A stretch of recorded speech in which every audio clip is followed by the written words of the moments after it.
Guys, I want to talk about a high-performance program. It's a very catchy word, if you will. We hear a lot of this in Europe and Oceanic and some of the things that we see in global football, the Australian Football League and rugby. But the term high-performance program actually comes out of big business. When we take seminars, hopefully we all get to a point that we have a good package of what we do with anatomy, physiology, and neurology, and then putting together a team that delivers unabated, unwavering destruction of all barriers to success. This is a high-performance program. It's where every individual in the system is triangulated to success. And we're starting to talk really about a lot of human resources things, a lot of thought methodology things, where I kind of look at it like if everybody has a backpack on and it's all tied to maybe a brick and everybody's going in different directions, the best thing that can happen is that that brick just stays where it is. It never changes, it never moves, it never gets better. Okay? So the high-performance program is one where everybody triangulates together under ideal leadership. What I have to show you today is probably what spawned in my mind several years ago at MARSOC and failed miserably. So what I have to show you is not what I had in my head 4 or 5 years ago. But as the years have gone by and I've been given opportunities to be a leader and learning from failures, this is what I have to show you today in terms of what we do with other organizations that I work with, like Nike, like the men's Canadian basketball team, et cetera, and other avenues of military that I've been asked to consult.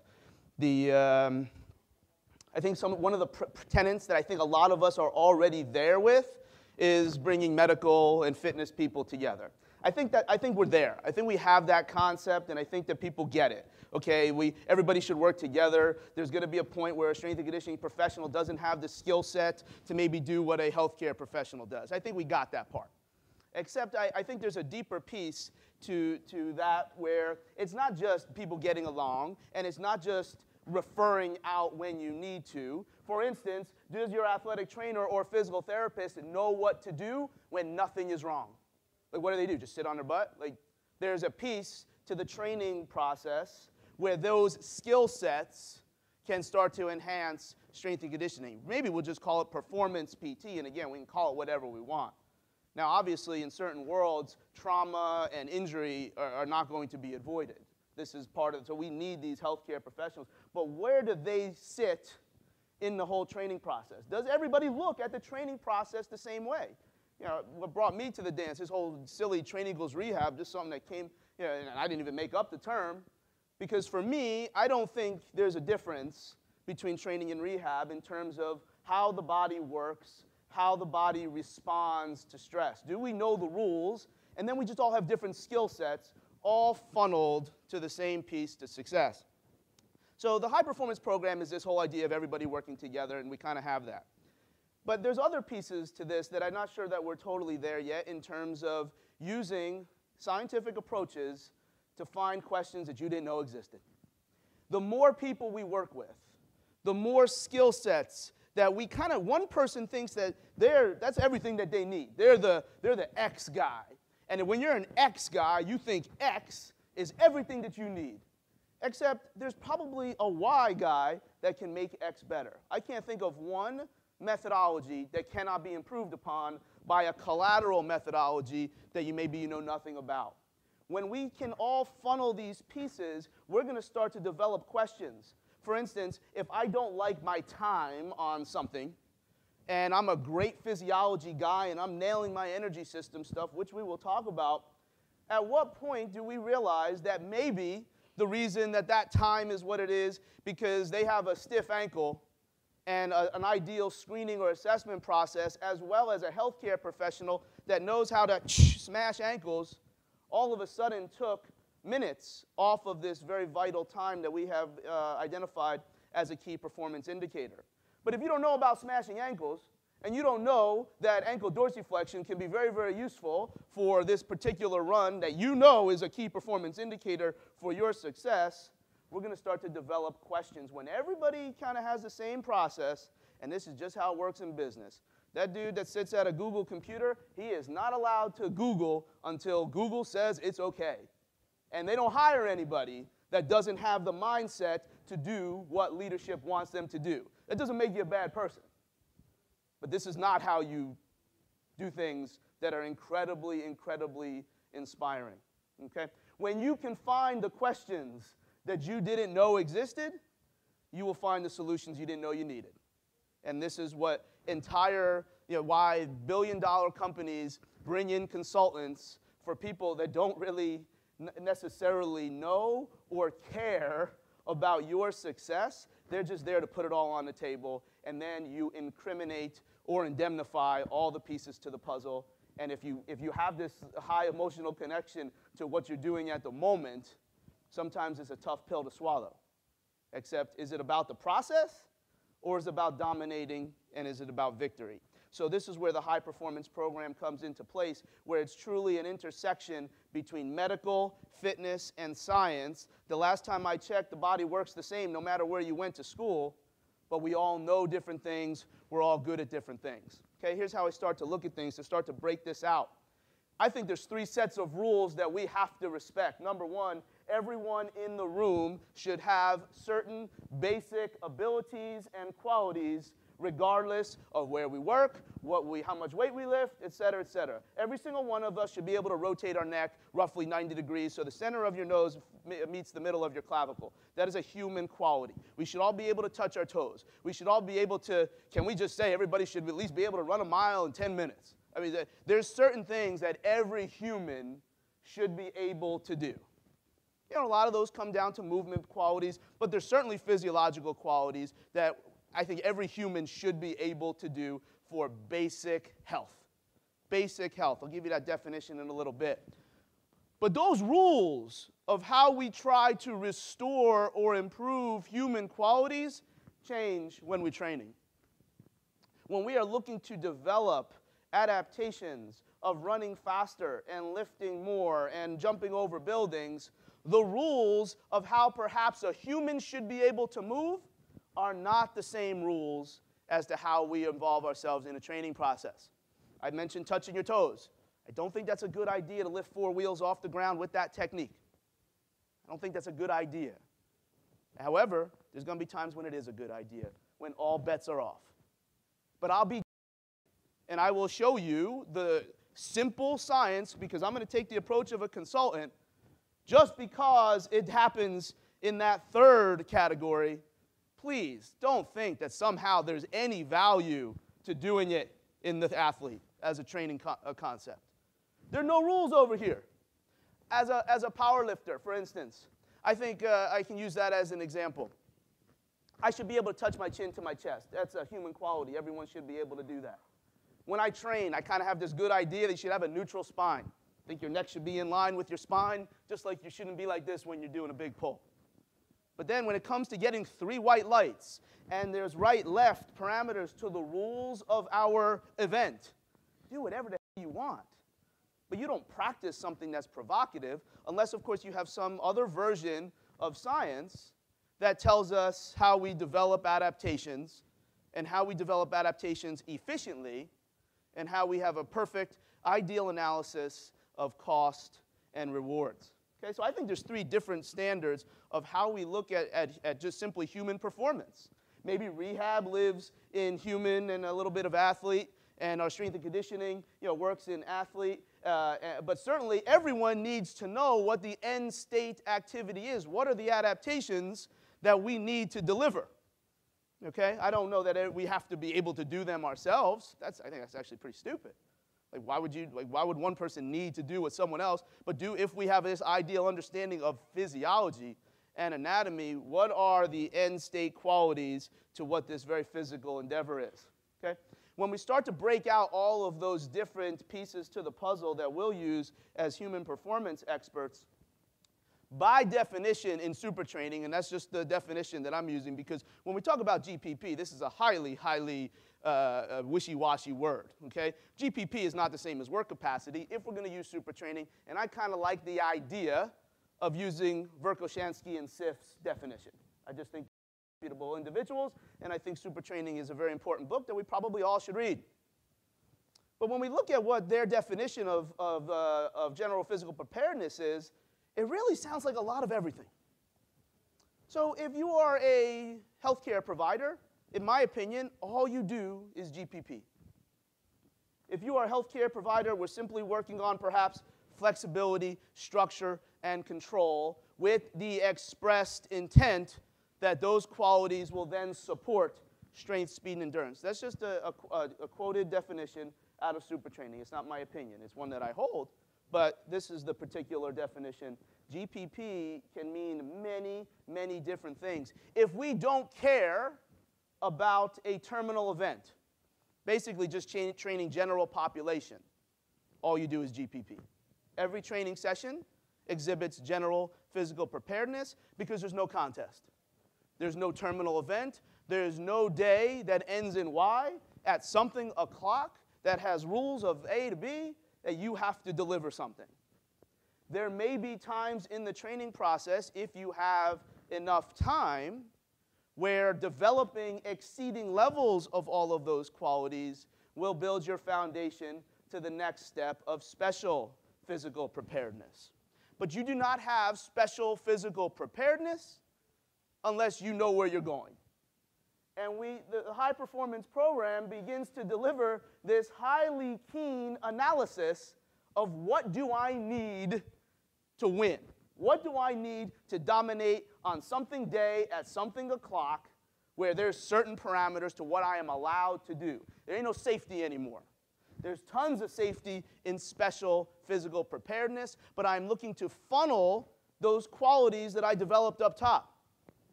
Your drills may be the same. You likely have pulled some away because there are going to be movements, there are going to be intensities, there are going to be strategies that don't make you better on what you do in the terminal event. If something doesn't directly make you better at the terminal event based on this keen analysis of what you need, not what you like, not what you thought, but keen analysis of the terminal event of anatomy, physiology, and neurology, you're making the individual worse. If for some reason a deadlift does not translate to the terminal event, doing deadlifts is making you worse. I think deadlift's a pretty good idea, but I'll use that sensational example to just show that not everything fits into special physical preparedness. Now, I'm starting off with a lot of fantasy land. I can only speak to what the training cycle was at MARSOC 5 years ago. That's all I know. I've been with other SOCOM branches. I've been with other country SOCOM, but it's only on one-offs. I can tell you that in certain training cycles at MARSOC, this was possible. I know it's not possible everywhere, but I just think we have to know the rules before we break the rules. Now, I'm going to give you my opinion on this next one, and I think this is one of the things that I struggle with. I imagine many of you don't struggle as much. We're going by super training. This isn't my opinion, except after special physical preparedness, or what in many texts we know as SPP1, then we have SPP2. There's absolutely nothing that should be under the parameters of what we do in our terminal activity in training. That is not a human performance task. That is what someone else does. I will never teach. I've been in NBA a long time. Every player on our Canadian team is a lottery pick after 2 years. I'll be if I'm ever going to tell a basketball player to put his elbow in when he shoots. I will provide the proper endurance so that in the fourth quarter, his technique doesn't change. Okay? And there's quite a few more people that look like me in high levels of basketball than look like basketball players. Specific physical preparedness is learning and honing technical and tactical qualities. But when you bring technical and tactical qualities to special and general physical preparedness, unless you have some other world of science that governs the human bodies that we work with, this is how you blow people up. And I use that terminology very, very keenly. Destroying individuals. Just because you think that this is what we do on game day, because you're playing a game. But just because we do that in our terminal activity, that somehow it needs to look like that and feel like that and smell like that, I'm not sure what science this goes by. Okay? And the little ramp up is one of the things, I remember Colonel George M. Bristol asked me, among other reasons, why did I show up? Why did I take the job? And a lot of it had to do with my dad. and other people, but I don't think individuals that do what they do in this world should be feeling the way they feel when they're 40 and 50 years old, because you don't have to. And you can still kill everybody and not feel that way. The choices that we make in our 20s are what haunts us later in life. And I don't think people deserve that. Just because you think that specific physical preparedness is part of what we do every day when you show up into the gym. This is not the high performance program. Because if you did that in big business, you'll take a $1 billion company and make them a $500 million company. Okay? These are principles that all come out of big business, where dominating success is much more tangible by what that dollar sign looks like at the bottom of the balance sheet. When we look at humans, particularly the mentally toughest humans in the world, it becomes a lot more wishy-washy. But there is zero role for specific physical preparedness unless you are totally and completely competent and purposed to deliver this type of coaching and education. Okay? I'll try to be a little bit more positive now. I used to call this the 4 windows of failure, but now I'll call it the 4 windows of success. When we look at the program, there's only 4 reasons we can lose. This is how I look at things. Number 1, equipment. Okay? If we don't have ideal equipment, if equipment is not fitted properly, I'll give you some anecdotes. I remember having a conversation, and we all have opinions on footwear, etc. And I remember one of the guys that we were talking about it, and I just learned that I was like, why don't you get one of these shoes? Like they're really like moldable, and you can have your foot move in all these different directions, kind of like what we do when we train barefoot. And he's like, yeah, I get it. I would prefer that, except when we're in those particular mountains, the bottoms of those soles will rip in less than an hour. So we need something much more stiff. If you brought the wrong boots to the right venue, we lose. We lose.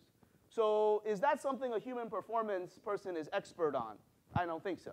You know, again, I'm trying to sell that this individual doesn't require any awareness of what this end state stuff. You just rely on what someone else says, and you support the process. Obviously, the type of equipment that we use in combat is clearly part of this, but I think that exceeds the scope of what we're talking about today. I'm sure there's other things. If stuff doesn't fit right, then we have trouble.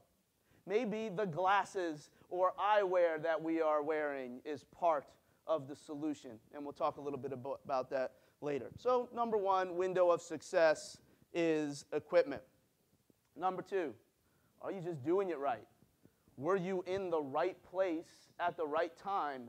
Were you told what to do? Are you holding your hands and feet in the proper position to do whatever it is that you're supposed to be doing? Okay? Technical skills are, your psychomotor skills for whatever it is that you do. Tactical is simply, where do we set up and how do we execute? And if you heard the podcast on Elite recently, I'm not supposed to say Elite, it's Elite FTS. Are there no tactical rules of football? Are there no tactical rules in baseball? Like, I don't get it. I don't understand tactical. Like, it doesn't make any sense to me.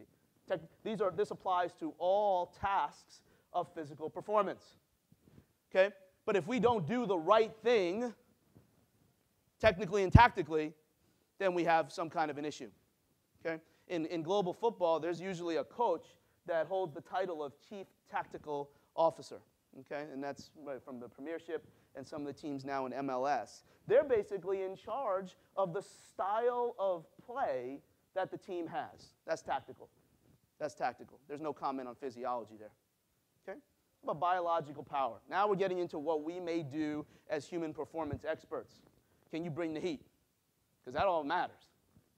Do we have the ideal physiology? Do we have the ideal neurology to bring the heat on a regular basis? Are you strong enough? Are you fast enough? Are you ready enough? Because there's times that we take that bar off the rack and you start going, man, today's going to be a good day.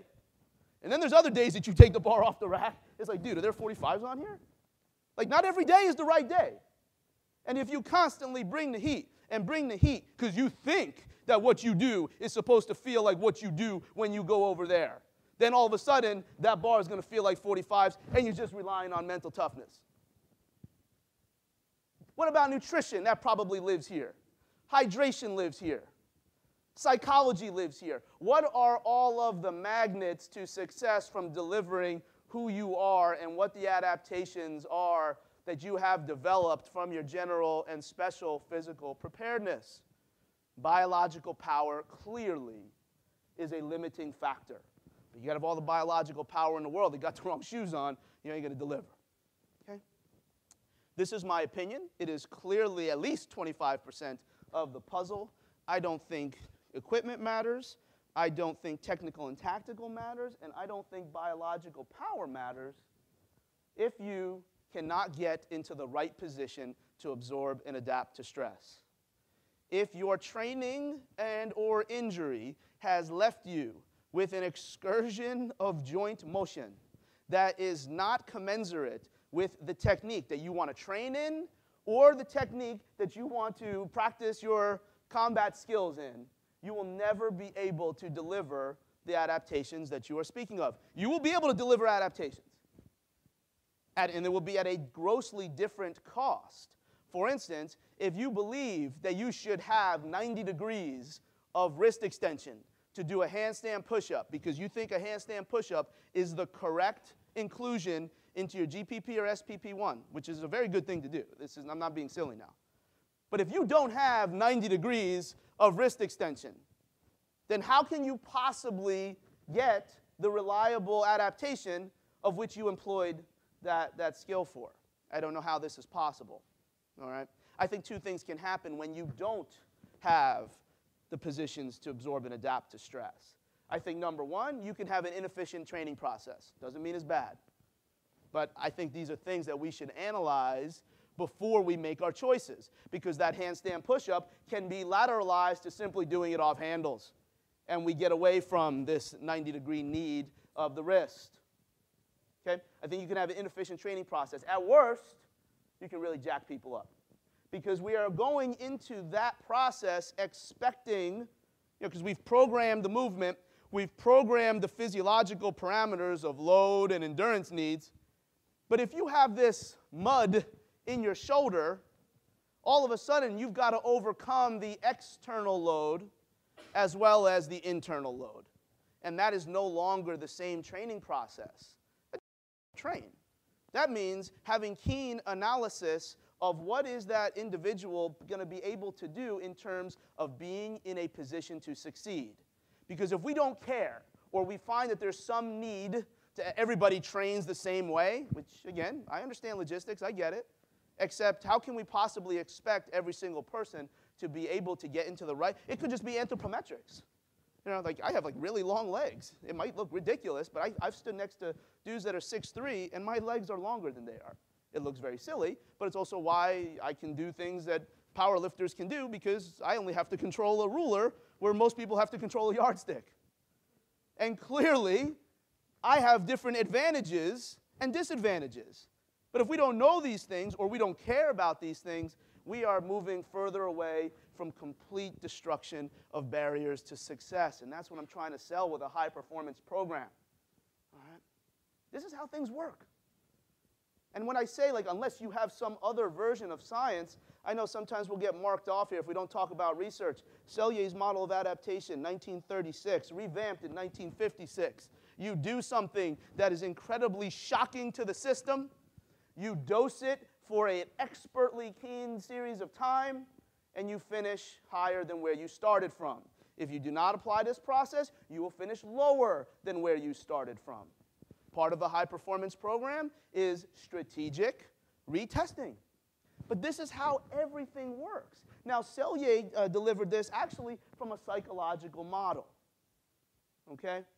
And we seem to think of this as, really, okay, I get it, yeah, like we lift a little bit, but you can't lift that much because you'll get overtrained, and sometimes we'll get sick, and that's interesting. We'll talk about that, in a little bit, because obviously if we lift too much or we train too hard without this analysis, then we can get sick. That's what happens sometimes when we overtrain or we get into exhausted. If we exceed supercompensation and then get into overtraining, then we can certainly get sick and have what malaise, or we catch a cold. But this is how our medical stuff works too. And this is how things are working right now. You hear my voice. There's 3 little bones in your ear that are shaking. That is a stressor, and that stressor is coded in your brain that you understand the words that are coming out of my mouth. That's about the 4th movie reference, by the way. I don't know if you're getting that. So, like, if your neck doesn't the nose doesn't go to the middle of your clavicle, and I crack your neck, or I put a needle in it, and all of a sudden it goes, that's the exact same process. Everything that we do is modeled on Selye's model of adaptation. That's all this is. But do we know who the individual is? Do we know exactly what our intentions are? And do we know that those intentions are being realized from the training process? Because that's how we change. We change from adaptation. I mean, this is how everything works. What is not exclusive to any training venue is that people don't go by this because you want to feel a certain way, or we think, okay, because a high-performance program is taking the thinking a little bit out of it. Okay, we're going to deliver answers, remember, because these are questions that we're not even sure we have. We continue to shock the system with incredibly intense training, which can look a ton of different ways. It's not just high-intensity interval training. That's just one thing, and I think that has a great role at certain points of GPP. But just because it feels a certain way, this doesn't work anymore. You wind up landing well below that dotted line. And if we actually measured those things, you would have a reason to believe on whether we can succeed in the terminal activity or what is our percentage of injury along the way. And now we need medical, we need performance, and we need people to analyze the data. And we probably need somebody at the top of that can audit all of those different pieces. Except those people that are, I can tell you in my role in Canada basketball, and I'm like the mercenary. We got 2 Americans, I'm one of them. And trust me, I'm getting paid. Like I am bleeding the Canadian government on a monthly basis. My role is to be the assistant to the head medical. My role is to be the assistant to the head strength and be the assistant. But I'm the arms at the top. I don't think it has to be any one particular title. I think usually the doctor is probably a bad idea. I never really met a doctor who kind of liked being the assistant to anybody. But it can be anybody, just somebody who has the ability to audit all of these things. And when we talk about fitness, I can't tell you what fitness is. I know there's people that would love to say that they know what fitness is. I cannot tell you, no one can tell you what fitness is until we get to the terminal activity. And if your terminal activity has no reliable field to play on, or no reliable energy system, where sometimes you have to ruck 40 miles, and sometimes you have to pick up an individual that with all his kit on exceeds 280 pounds. Those are 2 very different energy systems, and you don't know when you need which one. Okay? I can't tell you what fitness is. I can tell you that it's different than health. Health is the minimum standard for risk. Okay? That's when we'll look at that human bucket on what is capable from an anatomy, physiology, and neurology. All right? But once we have this ideal health, or we accept that we cannot change health because of the logistics of the program, which is totally okay. We've got to look at the temporal parameters of what we have to do. You have to pick. A high-performance program says, okay, I realize that changing this undesirable quality is so daunting that we're just going to F it, and we're going to pick something else to develop these qualities. But I have to do that. All right, so do it when it counts. Don't worry about it now, because I don't believe, because I understand the rules of physiology, that if you continue to try to use that shoulder that's all jacked up, then that shoulder won't even be able to do that much because you're not adapting to stress in a shoulder that's painful and doesn't move well, and you look like this when you're doing your press with a 16-kilo kettlebell. Little Pikachu yellow kettlebell. Okay? But fitness is only when I love busting balls with one of our team docs in Canada. You might be able to tell that by now. I said, I think, American football linemen are incredibly fit. Like, what are you talking about? I'm like, yeah. He wants to talk about, global football players or cyclists. I'm like, if I put a cyclist, against Ndamukong Suh, how fit is that? Okay? And clearly, I didn't tell you what the task was. Think of what the definition of the word fit is. Are you fit to be in society? Are you fit to do this. So fitness is not just being in shape for something. Fitness is in being in shape for the task at hand, and if you don't know the task at hand at this keen level, so I can dose only as much as I need, and I can spend time recovering, or I can spend time working on technical and tactical skills because I got the gas. I got the biological power piece. But we can do that when we have this high-performance program and we do what we need to do, not what we think to do, and not what we like to do. As human performance experts, I think this is what we do. I think biological power and can joints get in the right position to absorb and adapt to stress, we break those two into these 4 categories, where we need medical, we need fitness, and we need science. Okay? We're going to start with fundamental movement. Let me give you some anecdotes here. I already gave you a couple. Let's say, for instance, I'm a 10-minute mile guy, which I'm not. I'm like an 8:39 mile. I can still bench press more than you, so it's okay. Let's say if you want to help me get to a 7-minute mile, perhaps part of the reason that I have this terrible 8.5-minute mile is because my knee hurts. And after half a mile, my knee is screaming, and I cannot block it out because I have a bucket handle meniscal tear. I do not have the basic fundamental ability to bend my knee and load it and extend my hip with knee extension. Is it reasonable that if you fix my knee, I can improve my mile time? I hope you think it is. Now, we all now have to decide that is it reasonable within the time parameters that we have that doing something to that knee and then taking time away from the run, even though you can certainly train other parts of your body with an appendicular surgery. But now, do I do that and then work on something else, or do I just plow through it and hope and pray that my knee is suitable for what I need to do in my terminal activity? Okay? Because I saw guys with knees and concussions and all that didn't matter. Didn't matter to them.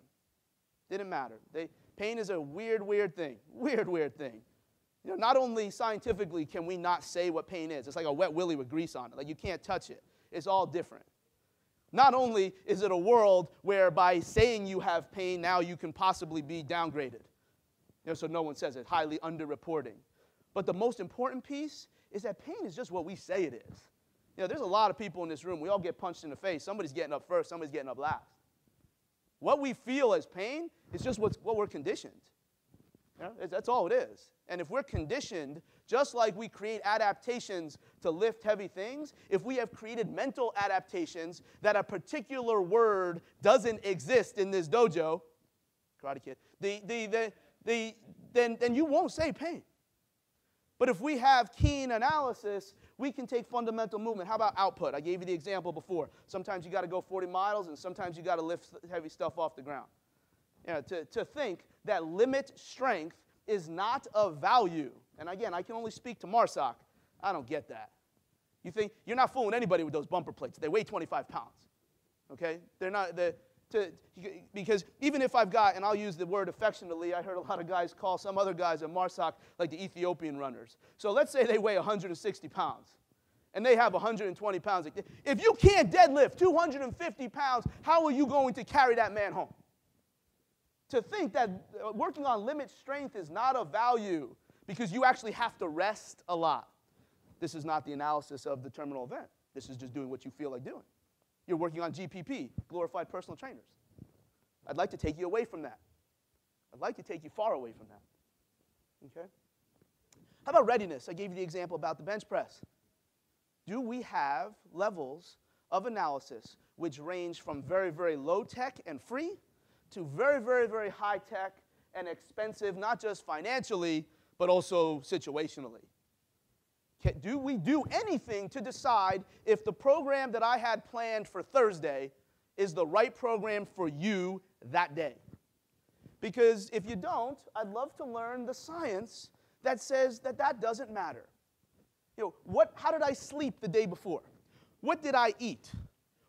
How hard did I train one day? And that doesn't mean, I think sometimes when we talk about readiness, it's always about pulling back. Oh, we got to go lighter. We got to go lighter. No. Maybe your high, low, high program could be high, medium, high. But what are we doing to create the warranty and the authority to bring the heat, to bring less heat, or maybe we do something else. God forbid we don't train one day. The body has to regulate. Again, unless Selye was completely wrong, because that's a human concept. If the system is in a state of regulation because there's a stressor and the body is organizing neurologically, it's organizing that stress to put you into a position to deliver. When that stress hits again, it bounces off of you. Do we have some kind of process? Is there an expert on the staff that understands the movement stuff, but maybe he doesn't put his hands on people? He understands the physiology, but he's not the guy that gets across. He's not a great coach. Do we have somebody that sits up in the booth and analyzes daily readiness, because that is completely a factor to mastery? Mastery is everything that even you can't measure. Sometimes individuals are just in the right place at the right time, and they don't miss. If we could put a measure to that, we can put that to readiness. The last piece, sensory systems, everything goes through my eyes. So, smell, that could certainly, I'm sure we know people, they just know. They smell things. Well, because our olfactory nerves connect then to our limbic system, and if that limbic system attaches to particular levels of success, like I'm giving you the sensational examples because that's how things work. But clearly, if I have to dive over there to retrieve something, my eyes have to tell me I need to go now, how far do I need to go, and maybe I need to do something while I'm in the air. If my eyes are not working correctly, or working to the level that my terminal task requires, I've got a great way to make a monster, an absolute savage. I believe Ronaldo can see things in the grass that no one else can see. I believe this. From what we measure at Nike, Aaron Rodgers is 20/8 uncorrected. That's part of the reason why he's Aaron Rodgers. If we're under the impression that 20/20 is good, this is clearly not exemplified by the greatest physical performers in the world. 20/12 is probably ideal vision for an elite human performer. Okay? And what do we have? So not only are we talking about these performance issues with vision, clearly vestibular system fits into here. When all else fails, maybe you go to the vestibular guy. It seems wishy-washy to those of us that like to lift things and put them over our head. Does it deliver the adaptation that we're looking for? So these are the 4 categories that I think the high-performance program embodies, and then we'll start to talk about each of them. Fundamental movement. I've already gave you the spiel. I don't think anything else matters. If my hip can't get in the right position to get down to the floor, that doesn't mean don't deadlift. It means, let's do a rack pull. But now, if I believe, what do you believe in? Do you believe that going off the floor is the right answer? Then we probably need a different set of adaptations to deliver a hip that can do what it is that you want it to do. Okay? Can the body get into the right positions to absorb and adapt to stress? I hope everybody is okay with that. All right? I'm not saying we have to do this all the time, because I understand that there's going to be certain categories, of time where, dude, it doesn't matter anymore. Okay? It doesn't matter. We've got to be able to get out there and compete. I understand. But what is the cost to that competition when your joints can't even get into the right position to absorb and adapt to stress? It's a different cost. And the high-performance program is simply allowing you to look at the balance sheet just like these financial jokers do in New York City. Okay? I think this is the model of efficiency. I don't think everybody does this. I don't think everybody moves like the joint by joint. Okay? And I don't even think you have to, because I could go through another hour and tell you why the joint by joint in a different venue is completely wrong. Like yoga isn't the worst thing in the world if you do it correctly. But if we are interested in coaching movements that deliver physiological adaptations, this model, okay, of stable segments and mobile levers, body moving like a slingshot, is the single most best approach to have minimal joint wear, should sound good, and maximal force production. It's basically what we know as good form. But to tolerate anything other than good form, you're on a different stress you're on a different stress adaptation. Okay? That doesn't mean you can't get strong. We see tons of people very, very fit and very, very strong that train with good. And there's probably things that we could debate about or even argue where we would never agree. I'm talking about like just stuff that looks heinous. like knees saying hello to each other and little salamander pull-ups and all this business. Like these are just, there's no way to defend these choices from a human or an athlete bucket. If that's your competition, dude, I hope you look like the best salamander in the world, trying to get over that bar looking ridiculous. But you're clearly not, maybe you have a different approach to Selye's model of adaptation. I don't know everything. But I do know that if you do not move with this slingshot, with these neighboring joints having relative motion of one moving more than the other, stable doesn't mean locked. Stable means you have control. Mobile is what your brain will allow certain joints to do. Every joint needs to be mobile, and every joint needs to be stable. Some need to be more mobile, and some need to be more stable. If you choose to train outside of these parameters, again, I'd like to learn the laws of biomechanics. Perhaps Dr. Frost next door in Dr. McGill's lab can explain how perhaps that moving that way without ideal biomechanics delivers minimal joint wear and maximal force production. Okay? These are the models. That's all they are. Can the joints get into the right positions to absorb and adapt to stress? You will never hear me anymore ever talk about injury prevention. These are not injury prevention's model. When I started talking at 8 a.m., that's the injury prevention model. All these models do is tell us, do I use a painful strategy? Do I use a mobility strategy? Do I use a motor skill acquisition? Maybe you do have the joints and you just don't do it right, which is okay. Or do you have the joint position to bring the heat? Can the joints get into the right positions to absorb and adapt to stress? I've yet to find a model outside of a one-on-one, perhaps like a track and field athlete, where these models are not the ideal approaches. I cannot apologize for people that have messages regarding these models that are incorrect, and that's whatever. Like, we can talk about something else. I don't understand the polarization of it. I think I get it. Like if we think that these are highly restrictive models, or we think that you're going to be rolling on your back and using pink rubber bands for 6 months instead of lifting heavy things, that's not what this is. This is about giving you a cost analysis of can joints get into the right positions to absorb and adapt to stress. Because these models assume that you're a competent coach, that you understand good form, you understand proper loading parameters, and you understand work-to-rest ratios. Because your 29 on the functional movement screen falls to bits. I was mortified. 25-year-old men, and I think it was in pre-selection. They had never had a bar on their back. They didn't, like, we were doing squats, body weight squats, barbell squats. They didn't even know what to do. They're like, what? Took the bar off and like they looked at me. I'm like, okay, all right, go ahead, do this, do this, do this.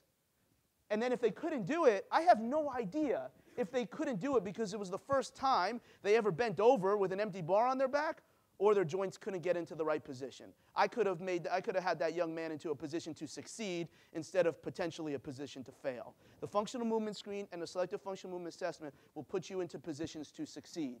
The old man in the hat tells you that you're measuring dysfunction. No, you're not measuring dysfunction. You're measuring can the joints get into the right position to absorb and adapt to stress. My opinion is that if you cannot, nothing else matters. Okay? What happens when the joints are the problem? Well, we got to bring some skills. This is maybe where our healthcare providers come in. I'm not going to speak too much about any particular interventions unless you want to pull the string on the Jack-in-the-Box. I'll just give you my opinion, because that's all it'll be. How we fill some of these boxes don't matter. Just make it work. If you don't have the joint position and it's fibrotic, it's going to take you a little bit of time. But our healthcare providers know that. Strength and conditioning probably don't. You want to put the blue rubber band around your ankle and do 6 weeks of ankle mobility, and then all of a sudden they have less ankle mobility, and the PT has to fix it. Okay? Fibrotic stuff shouldn't take a short period of time, and there's probably no exercises to get a shoulder like that to move better. All right? Do we know if it's a tissue, a long two-joint tendon or muscle, or is it a capsule?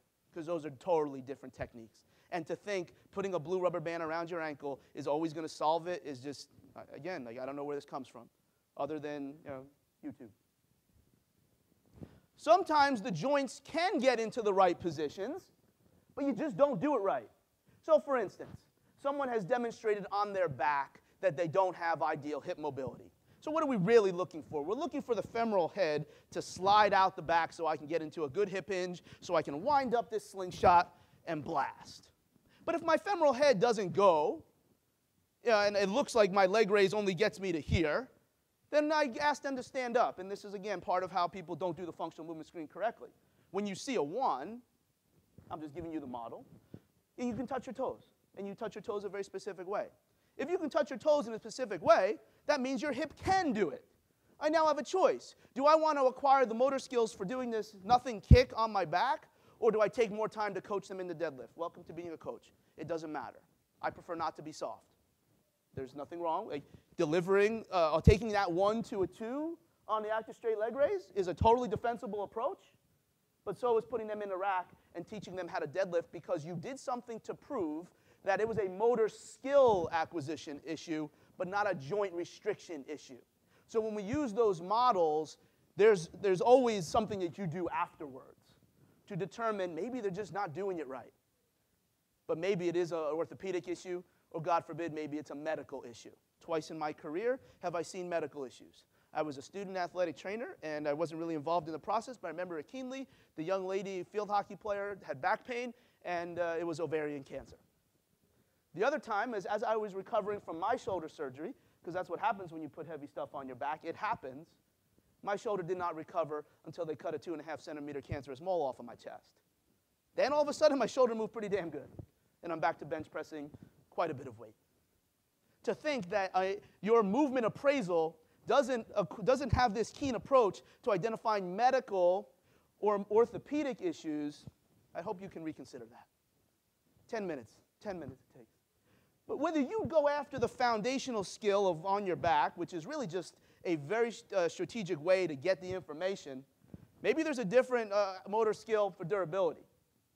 Maybe. Maybe there's a motor skill for your terminal activity. A functional movement screen is just going to tell us about training positions or human positions. In golf, you probably need 60 degrees of thoracic rotation. Your functional movement screen will not tell you about that. So you might have to acquire motor skills that go above and beyond your screening process.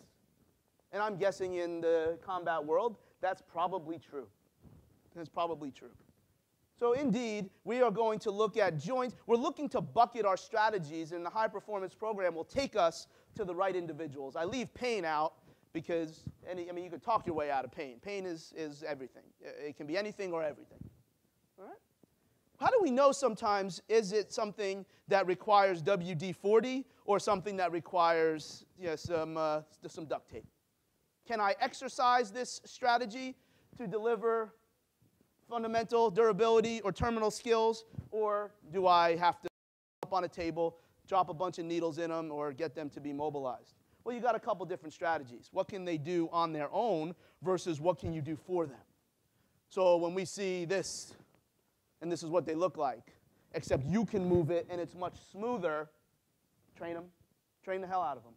Get it. They've got the joint position. The proprioception is weak, but it's in there.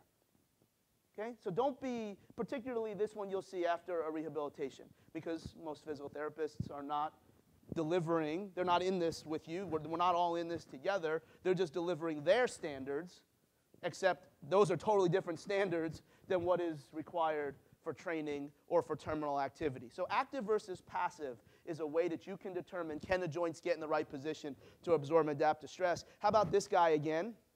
And then he lays down on his back and he's nice. Active versus passive, the joint exists. You have the ability to deliver motor skills to that individual.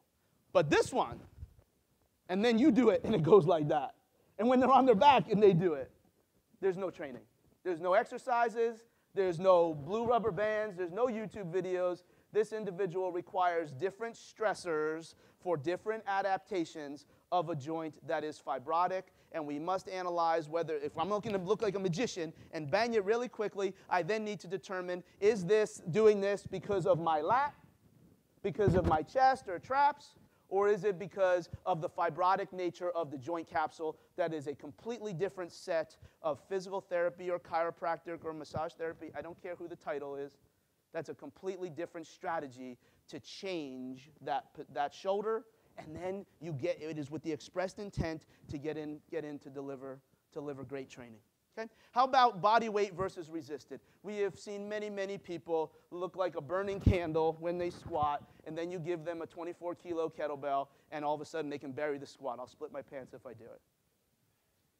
But we see that. Don't stretch that person. That person should be training. Maybe he needs to be coached a little bit differently than the person who shows up and buries the nice squat. But if he can bury that squat with 50 pounds in the rack, and they show you the joint positions, they didn't just disappear when he didn't have the weight. Sometimes different proprioceptive environments will elucidate, do you need WD-40 or do you need duct tape? That individual needs duct tape. We see the same thing when you put a little yellow rubber band around their knees. All of a sudden, everything works right. Stop. Don't keep doing it. They just showed you they could do it. Again, of course, unless you don't go by Selye's model of adaptation. Because how do you shock the system if they can do something that they just showed you right away? How do you shock? How do you change the system? What I would like you to do is maybe keep that yellow rubber band on for a day or two and then have them squat very heavy based on their physiological profile with the band on. And then all of a sudden you take the band off and they have acquired the new motor skill and you've developed physiological qualities at the same time. But by doing your little rubber band stuff, that's a warm-up. Like, that doesn't change the system. It's a warm-up. It's a good warm-up. Buy many rubber bands. Perform Better, pay for me to be here. They're $2. They're good to do. But I think we fall into these traps of doing correctives, which you're not correcting anything. Are you acquiring new motor skills? Requires a standard to test and retest. All right, so now we'll go to output. So output is our physiology, but this is also where we will fit nutrition, because whoever you are on your best day can be mitigated by what kind of fuel you have in the system. And it's also psychology, because I've seen Shaq make 38 free throws in a row. There's something about doing it when the lights are on. Okay? So psychology can be a detractor of what we can do in our output. But output, maybe, but now delivering our output is very different than developing the output. All right? How do we test to see what this individual needs? This is a lot of my opinion. In my opinion, I want low learning curve. I can take anyone and tell you to throw a ball. I can take anyone and tell you to jump. Maybe the 98-year-old lady won't even jump. I have learned what they're lacking in. But this is a very low learning curve. This is my opinion on how we can measure power. When we do jump tests, I could teach you how to jump. We can cheat with the Vertec, where I can teach you how to pull your arm down like we do in the NFL Combine. So we're going to do all of our tests using Bosco and Cardinale protocols, which if you email me, I'll be happy to send to you. It's in English, not Italian. And we do all of our testing with hands on hips. Because now I'm testing lower body power. I'm not testing the motor skill of your ability to jump. Because I can teach you how to jump. Can't really teach you how to just pop off of a jump mat. Okay? When we look at work capacity, again, I think anybody, well, not everybody, but riding a bike or running or some kind, I cannot tell you exactly what to do, because this is supposed to speak to everybody in the room and everybody not in the room. If I believe in this approach, it should be able to stand up to any physical activity.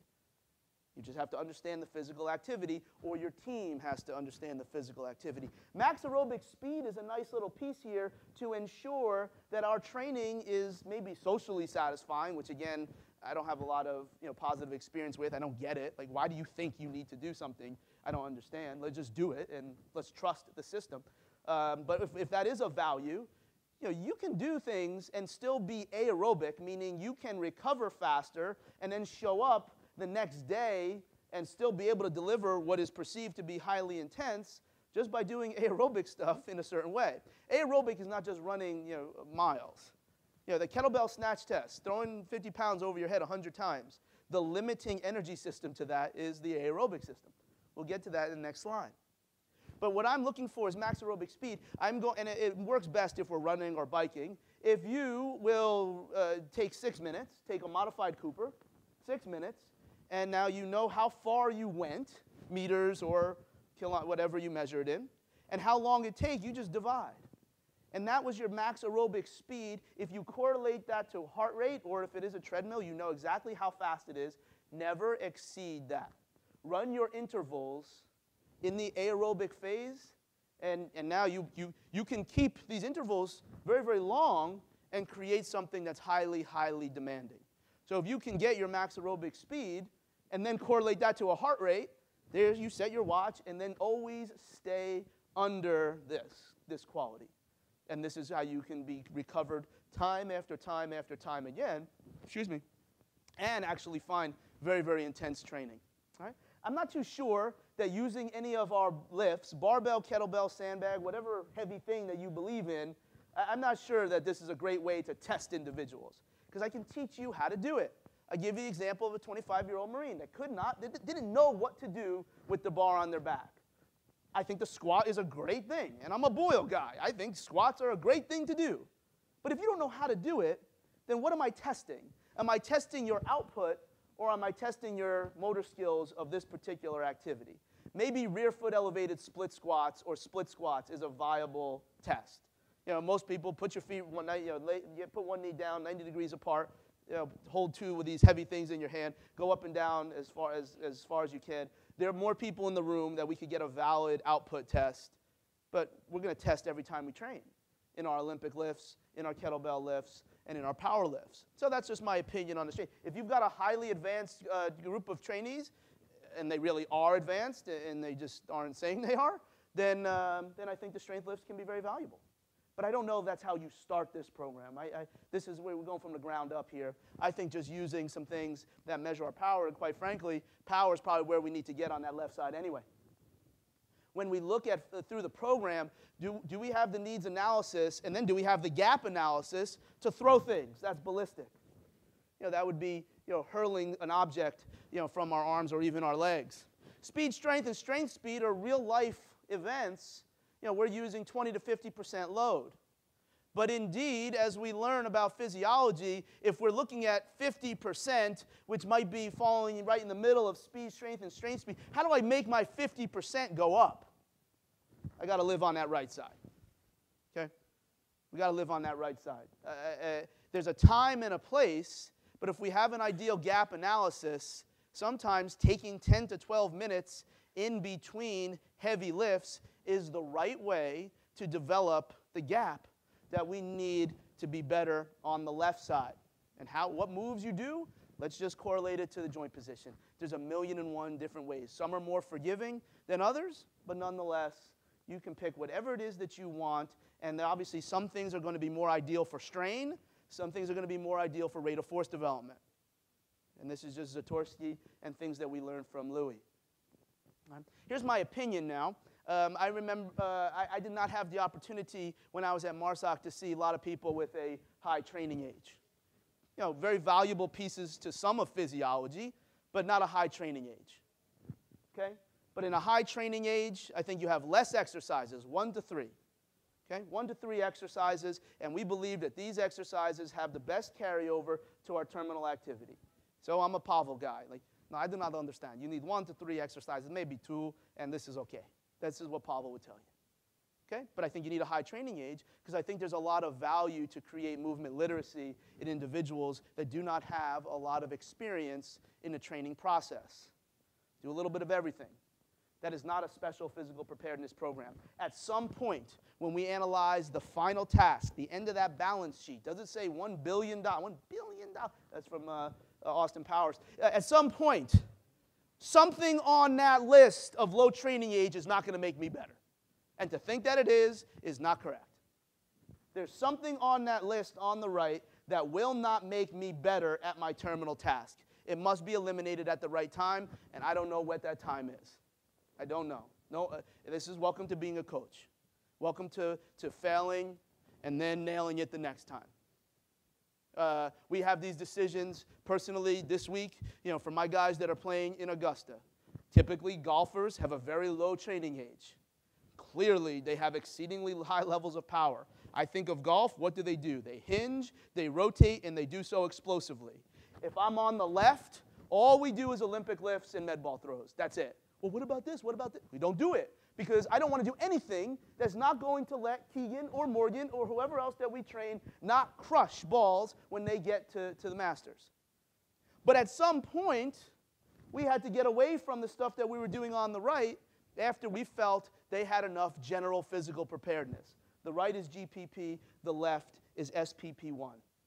Okay? When we look at Joel's book, we'll see that really everything is aerobic. Anything over 2 seconds is aerobic. Yeah, we can look at some. These parameters are highly, highly debatable, highly, highly discussed. But what is very, very important is that the more robust aerobic system that you have, you will stave any particular activity to the left. The goal is to make any activity less lactic as possible. When you go lactic, and if you've got, and we'll get to readiness, if you've got a model where you can prick ears like we do at Manchester United, and you know the lactic acid that is in the system, and we have like the nurse and other types that you can try, then you have a great way to turn the dial on that training to put everybody in a position to succeed. But if you can push your threshold this way, and more of your training lives here, it's impossible to get all of your training there, because when you go lactic, your blood will stay relatively in this ideal position above maybe 7.4, 7.5, whatever the numbers are. I'm not a physiologist. Okay? Whoever in the room will correct me if I'm wrong. But what I do know is when the blood goes acidic, which nutrition has a lot to do with, when your blood goes acidic, there's decreased sliding of tissues. Okay? And when there's decreased sliding of tissues and the tissues become tense, because we see lots of these people, maybe some of us in the room, got all the flexibility in the world when you test, you always feel tight. Because the stuff that tells you that you're tight is the fascia. And in this more acidic environments, the fascia doesn't have the same constituency. So then you start to feel tight. And when you feel tight, you've got these vessels that go through the muscles. And when these vessels start to get crimped, there becomes decreased partial pressure of oxygen in your body. And when you have decreased partial pressure of oxygen in your body, there's these signals that go to this thing in the brain, and that brain starts to deliver messenger RNA to develop this thing called alpha-pro-1 collagen. Alpha-pro-1 collagen is how you have scar tissue. Training like an idiot is how you get tight. If you constantly bring lactic training, because you think that's what you're supposed to do, you are making people tight. You are taking people that can touch their toes and taking them to touch their ankles. You're taking people that can reach their arm behind their back and do whatever, and they can't reach their arm anymore because lactic training over time is a specific adaptation to impose demand. Okay? And it all begins with acidic blood, and this is where nutrition can have a big piece as well. Okay? So can we deliver great aerobic training and strategically bring that lactic training that we certainly do need? We certainly do need that. Okay? These come from Omega Wave, and I'm sure, again, these can be highly debated. A lot of times when we do this talk, the lactic stuff doesn't matter. In this world, clearly, lactic training is very, very important. But to bring lactic all the time, you better be super, super fit. And to become that level of fitness, like what we see probably how legitimate athletes train, it's over like a year. The training cycle is very, very long. And that's how these guys can bring it and bring it and bring it and bring it. Not because they're mentally tough, but because they have great aerobic fitness. Okay? Great aerobic fitness. This is all, there's research that'll even question whether anything is really alactic. You're always building lactic. Even aerobic training has some buildup of lactic acid. It's all just relative. But again, if we have this understanding of physiology, but once you've got great aerobic fitness, by whatever your testing is, and there's 1,000,001 ways to do it, you're done. You're done. You don't need to do that anymore. Okay? You're not. What specific adaptation to impose demands are we developing? All right? So now we'll move on to readiness.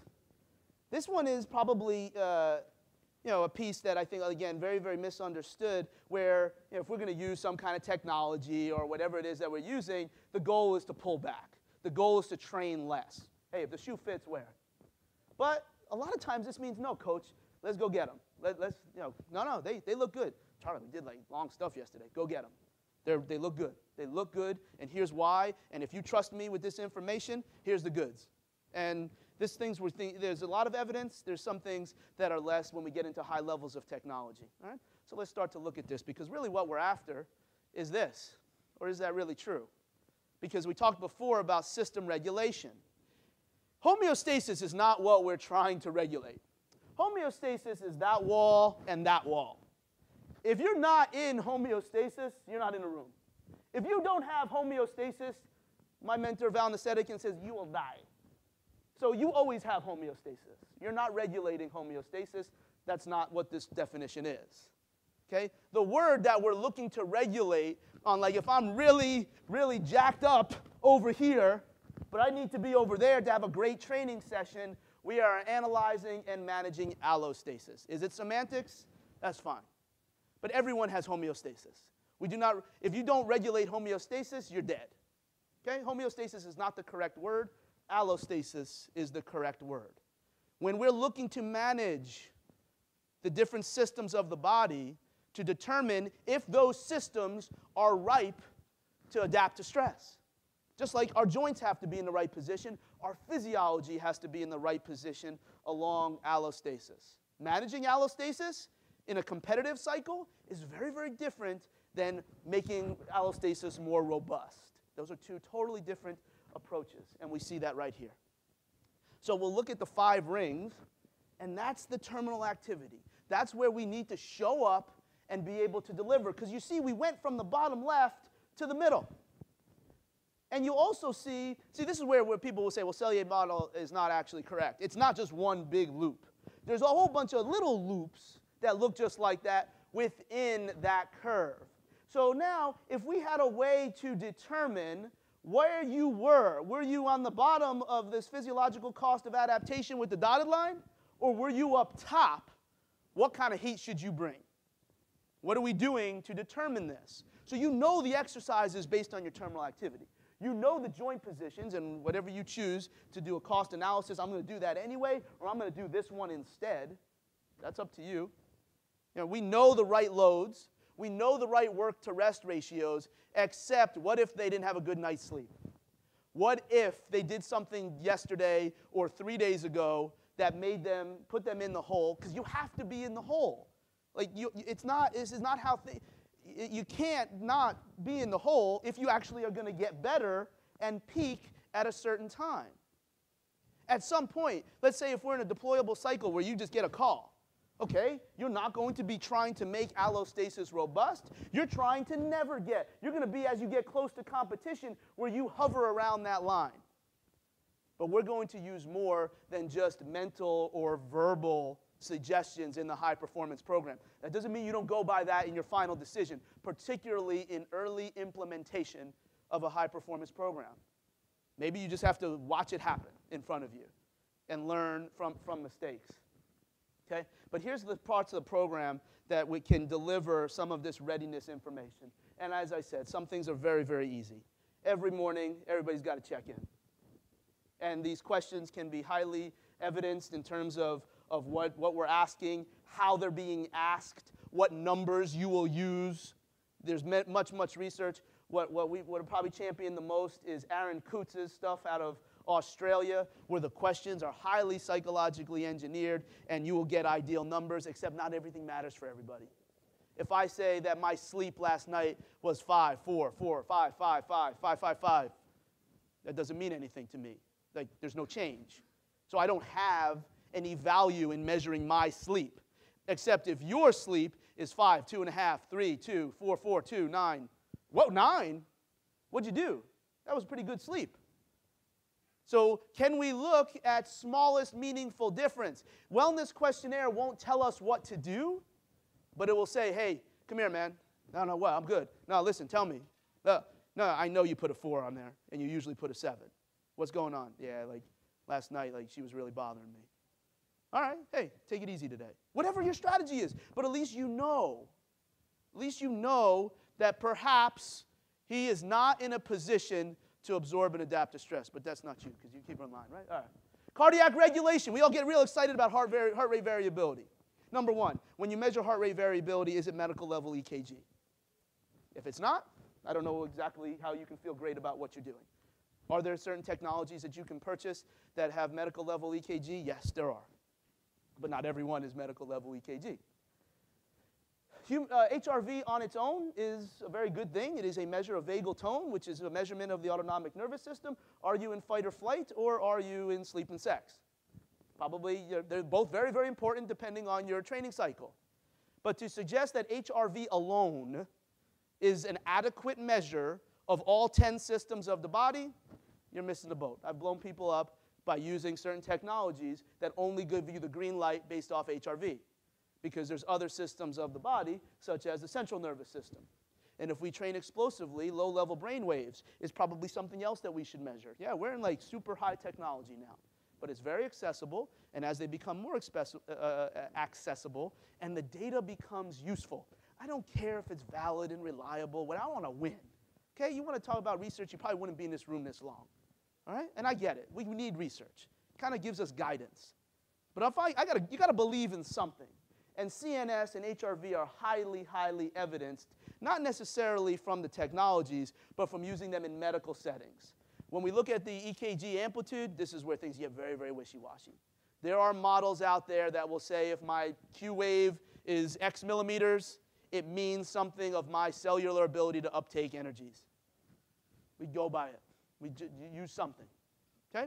Where are we at with these different types of technologies that can give us some kind of dashboard on, is this human machine ready to absorb and adapt to stress or deliver? Or deliver whatever mastery your brilliant training program was able to deliver. Internal load. These are things like heart rate and respiratory rate, etc. I'm not sure how we can be very keen on our training if we don't know these things while we're training.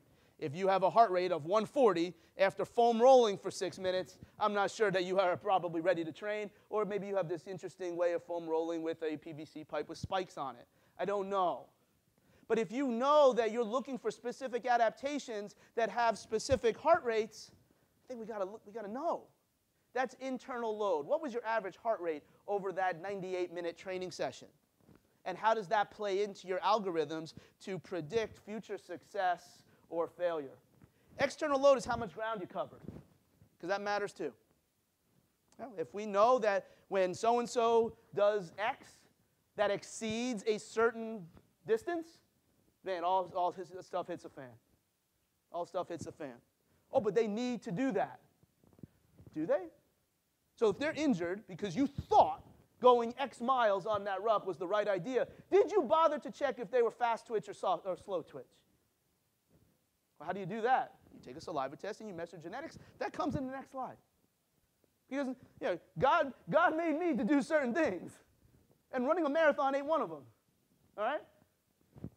So where do we go from here? We think that training gets you the answers. And of course, that's not incorrect.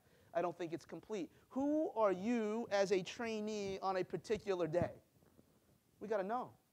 Because if you bring the wrong stressors, you can be burying people. Okay? It's just science. This isn't a talk for any particular environment other than people that have physical jobs. I could bring this talk to construction workers to improve their viability to do construction on that day. You're not different. I quote one of my mentors, Marco Cardinale. You see, I kind of like to do voices. You're not different, you just think you are. That's Marco Cardinale, that ain't me. You're not different. What did you show up with? Was it from a training cycle? Or was it what you did when you were 8 years old? Because that's sometimes how we can develop fast twitch and slow twitch. When we look at these most highly explosive individuals in the world, whether it be golf or shot put and discus, there's a lot of common stories that you hear from what these individuals did when they were younger. Yeah, we threw stuff and ran away from the things that chased us. Yeah, this is very real, very real. Yeah, like we had all sorts of hills. Yeah, and that's all of a sudden when you have this monster Mark McGuire looking forearms. Yeah, I just carried hay all the time when I was little. Okay, so what did they show up with, and then indeed, what is their genetics? And we absolutely do have ways to generate. You can take my 7-hour marathon and get me to 5 hours. You will also take my 600-pound bench press and probably take it to 300. What is the goal? What is the goal? This is in the algorithm of how we look at training. This, to me, is the full equation. It's not just develop, because I think everyone in this room could write up a program for explosive training. But how do you know that on Friday that that's going to be the right thing for them to do? Particularly with the incredible amounts of stress that certain workplaces require for other things, such as practicing technical and tactical strategies. All right? We'll get to finish up here. Sensory systems. You see that there? That's not the Snellen chart. The reason that it doesn't look like the Snellen chart is because arguably the best point guard in the NBA, you could argue one or two, thought it would be pretty cool to memorize the Snellen chart so he didn't have to wear glasses. 20 over 40, illegal to drive. He can still do this for one of the teams in LA. 20 over 40, because he thought it was a good idea. I tend to think when you hold stuff in your hands and have to do something with your index finger, you probably need pretty good vision. 20 over 12 is the ideal vision. Are we getting to that point? Or, because, hey, that first letter is always E on the, just so you get past that one. Okay, so we're looking at different things for vision, ability to see, but there's the eyes not only are a window into the autonomic nervous system, because I can put a light in your eye and you can't control it. I can get right up in you and you can't control certain measures, the autonomic, not automatic, autonomic measures. But what does the eyes get to tell us? We get to all these really important sounding things. All right? At Nike, it's no longer a Nike product. Nike still owns the patent, but another company, and many of you have seen this technology, we were going to get to foot coordination, eye-foot coordination. We always think it's eye-hand. Eye-foot coordination is pretty damn important too, particularly when you have to do things with your feet. Do we have a model to make individuals better by looking at foot coordination? Decision making. Can I see something, look away, and then see it again? How quickly can I process that information to make a decision? If my eyes don't work right, and I'm not the eye guy, but I know it matters, and that's where the high performance program takes us. Split attention. Because if I can focus, not see, but I can focus and then exert my mastery, exert my will on a situation, on two different things, or 5 different things at the same time. We all know the stories of, I remember guys would say, yeah, like I was here, I knew they were over there, and they were there, and if I went here, then I was going to be under fire this way, and I knew that they got me over there, and like all this stuff. That information is initially processed through your eyes. Your eyes are closed, you don't know. So if your eyes do not deliver these adaptations, we have very, very interesting processes on how we can make people better. Obviously, depth perception is a skill that is incredibly valuable and amazing to me as to how individuals can pick that. I'm trying not to curse, so you don't mark me down, from miles away. All right? Here's some more things that we can actually measure. So clarity and sensitivity are, what do the satellites do? What do the eyes do? Depth perception, how quickly can I see things? And if we have technology that allow us to do this, or you just make up your own stuff. If we don't look at these things, we're leaving something on the table. This is not the monster that we possibly can be. All these different pieces. It's not just hitting the greens. It's sometimes hitting the greens and not hitting the reds. This is how it looks like, guys. Technical and tactical is the most important thing. Technical and tactical is where the analysis starts in the high performance program. You show up to Google as a team of consultants, and you have to tell me what it is that you do. Tell me what you want to do. What do you want to be great at? Well, no. What is the end task? Don't tell me anything about the process. I'm going to look at your process second. I need to know exactly the way that you want to do what it is that you want to do. I need to know the joint positions. I need to know the physiological demands. I need to know your cultural parameters so I can measure readiness. And I need to know the current status states of your sensory systems. You're not a bad person if you don't do all those. There's a great way to improve.